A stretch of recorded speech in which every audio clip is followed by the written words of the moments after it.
समुद्र मंथन की पूरी कहानी विस्तृत रूप में बहुत प्राचीन समय की बात है।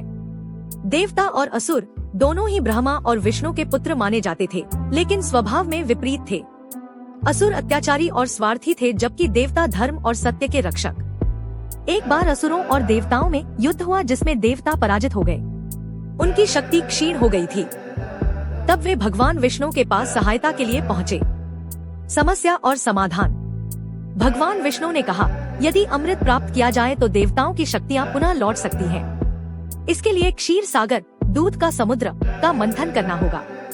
लेकिन समुद्र मंथन एक अत्यंत कठिन कार्य था। इसमें केवल देवता सफल नहीं हो सकते थे, असुरों की सहायता भी आवश्यक थी। इसलिए विष्णु जी ने असुरों को अमृत का लालच देकर इस कार्य में शामिल किया। समुद्र मंथन की तैयारी। मथनी बनाई गई मंदराचल पर्वत से, रस्सी बनाई गई वासुकी नाग से, जो भगवान शिव का प्रिय नाग था। पर्वत को समुद्र में रखने पर वह डूबने लगा।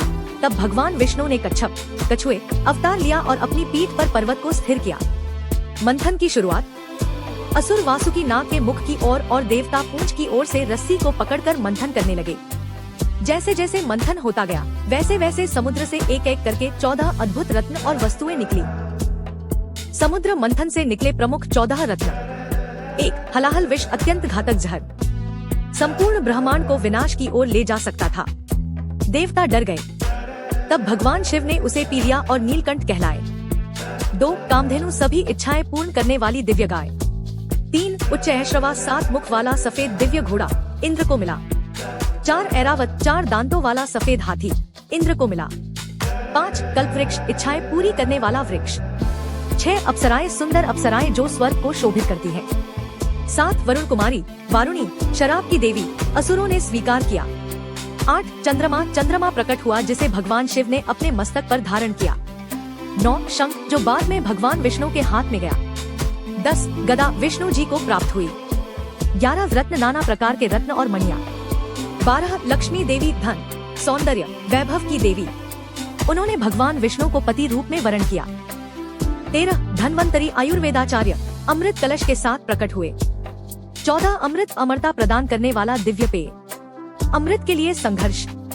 जैसे ही अमृत कलश निकला, असुर उसे लेकर भागने लगे। देवता चिंतित हो गए। तब भगवान विष्णु ने एक सुंदर स्त्री का रूप धारण किया, मोहिनी।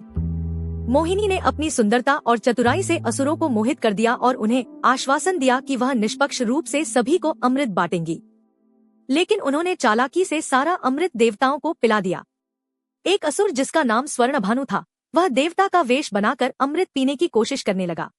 सूर्य और चंद्रमा ने उसकी पहचान कर ली और इसकी सूचना विष्णु जी को दी। भगवान विष्णु ने तुरंत सुदर्शन चक्र से उसका सिर काट दिया। लेकिन तब तक वह अमृत पी चुका था। उसका सिर और धड़ दोनों अमर हो गए। उसका सिर राहु कहलाया और धड़ केतु। इन्हीं से राहु केतु ग्रह बने, जो ग्रहण का कारण माने जाते हैं। कहानी का सार और संदेश। यह कथा बताती है कि सहयोग, धैर्य और नीति से असंभव कार्य भी संभव होता है। विष्णु जी की नीति, शिव जी का त्याग और देवताओं की भक्ति इसमें प्रमुख भाव है। धर्म और अधर्म का संघर्ष इसमें स्पष्ट दिखाई देता है। अंत में धर्म की विजय होती है। ऐसे ही और भी वीडियो देखने के लिए हमारे चैनल को सब्सक्राइब करें।